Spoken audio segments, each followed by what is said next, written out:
Selamat pagi adik-adik. Kak Lili harap kalian tetap sehat dan aman bersama dengan keluarga kalian selama pandemi. Bagaimana perasaanmu? Apa kalian bosan, sedih, atau merasa senang tidak ada sekolah minggu saat ini? Kita sangat sedih bukan? Karena tidak bisa bertemu teman-teman dan juga kakak-kakak di sekolah minggu. Tetapi kita bersyukur ya, karena kita bisa ibadah lewat video dengan HP orang tua kalian masing-masing atau HP kalian sendiri. Kak Lili harap kalian senang mendengarkan firman Tuhan hari ini. Sebelum kita mendengarkan firman Tuhan, kita akan bersama-sama berdoa. Selamat pagi Tuhan Yesus, kami bersyukur karena Tuhan telah banyak menolong, menyertai, dan melindungi kami. Kami akan mendengarkan cerita, berikan kepada kami Roh Kudus untuk memampukan kami mengerti akan firman-Mu hari ini. Dalam nama Tuhan Yesus kami berdoa. Amin. Adik-adik, hari ini kita akan belajar firman Tuhan yang berjudul atau temanya Kuasa dari Langit. Kita akan melihat cerita melalui video hari ini. Ketika sudah sampai hari Pentakosta, semua orang percaya berkumpul di satu tempat. Tiba-tiba terdengar bunyi dari langit, seperti angin keras meniup. Rumah di mana orang-orang itu sedang duduk seluruhnya penuh dengan bunyi itu. Lalu mereka melihat lidah-lidah seperti nyala api menjalar kemana-mana dan hinggap pada mereka masing-masing. Mereka semua dikuasai oleh Roh Allah dan mulai berbicara dalam bermacam-macam bahasa lain. Mereka berbicara menurut apa yang diberikan oleh Roh itu kepada mereka untuk diucapkan. Pada waktu itu banyak orang Yahudi dari berbagai-bagai negeri di seluruh dunia tinggal di Yerusalem.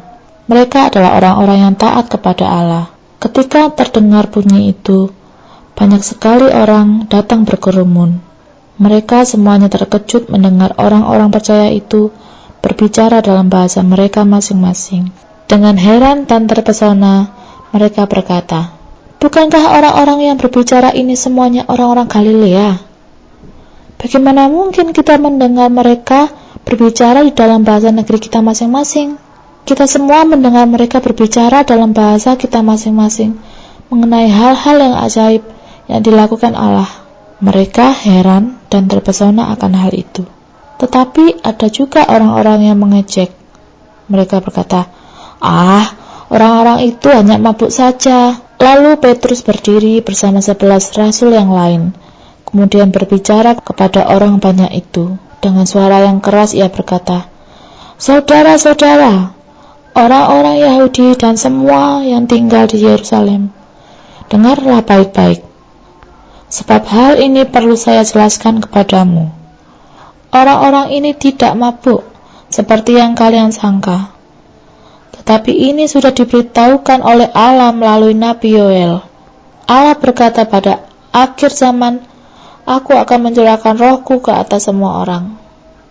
Lalu Petrus juga menceritakan tentang Yesus yang telah melakukan keajaiban-keajaiban dan hal-hal luar biasa di tengah-tengah mereka. Juga tentang Yesus yang diserahkan dan disalibkan, begitu pula dengan kebangkitan Yesus.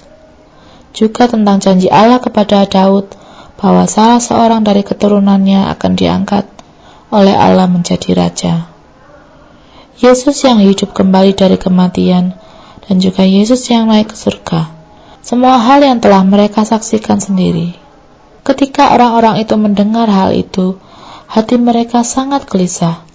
Lalu mereka bertanya kepada Petrus dan rasul-rasul yang lainnya, "Lalu, kami harus berbuat apa?"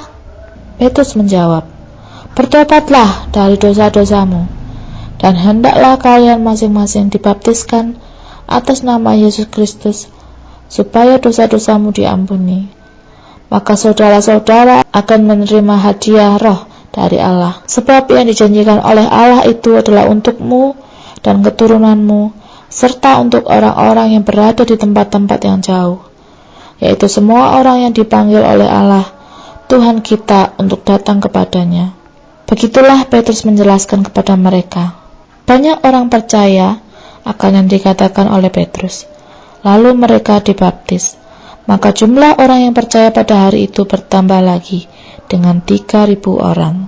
Nah, adik-adik, setelah Tuhan Yesus naik ke surga dan disaksikan oleh para murid-muridnya, Tuhan Yesus berpesan bahwa ia akan kembali ke bumi, sama seperti saat ia naik ke surga. Setelah wafat di kayu salib, kemudian 3 hari bangkit dari antara orang mati. Yesus pernah menampakkan diri kepada para murid-muridnya. Seperti siapa? Kalian masih ingat? Ya, Thomas dan 2 orang murid yang berjalan ke Emmaus. Adik-adik, hari ini kita belajar tentang Tuhan Yesus diangkat ke surga setelah 40 hari. Setelah Yesus diangkat ke surga, lalu murid-muridnya setiap hari bertekun di dalam doa. Mereka berkumpul dan berdoa bersama, menanti-nantikan penolong yang diutus untuk mendampingi mereka mewartakan kabar gembira ke seluruh penjuru dunia, yaitu mengabarkan keselamatan, kabar keselamatan untuk orang-orang yang belum percaya kepada Tuhan di seluruh dunia. Nah, adik-adik, siapa yang tahu siapa penolong itu? Seperti yang sudah kalian lihat di video tadi. Ya, penolong itu adalah Roh Kudus yang dijanjikan oleh Tuhan Yesus untuk menemani para murid dan menemani kita semua untuk selalu semangat dalam mewartakan kabar gembira, kabar keselamatan. Turunnya Roh Kudus kepada para murid-muridnya disebut Hari Raya Pentakosta. Seperti dalam cerita hari ini, yaitu Pentakosta yang diambil dari Kisah Para Rasul 2 ayat 1-40. Saat para murid bertekun di dalam doa, tiba-tiba datanglah apa? Kalian tahu? Yaitu suara angin dari atas. Kemudian tampaklah lidah-lidah api yang ada di atas kepala para murid-murid Tuhan Yesus. Para murid menjadi penuh kuasa, jadi dipenuhi oleh Roh Kudus. Mereka tidak lagi takut mewartakan kabar gembira, ya, tetapi hati mereka berkobar-kobar dalam menyampaikan kabar gembira ke seluruh penjuru dunia. Ya, jadi mereka tidak lagi takut, tetapi mereka senang memberitakan kabar gembira. Mereka mampu dapat berbicara dalam berbagai macam bahasa. Karena pada waktu itu mereka hanya mengerti satu bahasa, tapi oleh karena mereka mendapatkan curahan Roh Kudus, mereka bisa berbicara dalam berbagai bahasa, sehingga orang-orang di seluruh dunia atau seluruh penjuru dunia mengerti akan warta gembira yang disampaikan oleh murid-murid Tuhan Yesus. Adik-adik, siapa yang ingin mendapatkan Roh Kudus? Pasti kita semua ingin menerima Roh Kudus. Roh Kudus bisa diterima pada saat kita dibaptis. Tetapi tidak selalu harus dibaptis dulu. Meskipun kalian masih anak-anak, kalian juga bisa menerima Roh Kudus, asalkan kalian hidup berkenan kepada Allah atau hidup taat akan firman Tuhan. Jadi orang yang berkenan kepada Allah, orang yang mengakui dosa-dosanya kepada Allah dan hidup benar, maka Allah akan memberikan Roh Kudus di dalam hidup kita. Roh Kudus akan selalu menggerakkan kita, menuntun kita dalam berbuat kebaikan. Misalkan, rajin ke gereja, mengikuti kegiatan di lingkungan atau di gereja, ya, terus rajin belajar, membantu orang tua, dan tidak kalah pentingnya, Roh Kudus akan selalu memampukan kita dalam mewartakan kabar gembira dimanapun kita berada, mengajarkan kasih kepada sesama kita, memberitakan keselamatan yang kita terima kepada orang lain.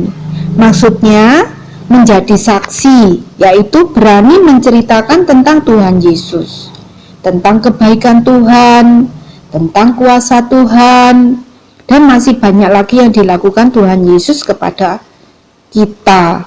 Jadi kita bisa menceritakan kebaikan Tuhan, keselamatan kepada orang lain, seperti ke teman-teman kita, ke saudara-saudara kita, orang tua kita yang belum mengenal Tuhan Yesus. Nah, adik-adik, kita sudah mendengarkan firman Tuhan. Kita akan berdoa kepada Tuhan agar hari ini kita diberikan keberanian, kita dituntun oleh Roh Kudus untuk dapat memberitakan keselamatan, dan juga kita bisa melakukan hal-hal yang baik di dalam hidup kita. Kita akan berdoa. Bapa kami yang di surga, Allah yang kami kenal di dalam nama Tuhan Yesus, terima kasih Tuhan untuk firman-Mu hari ini.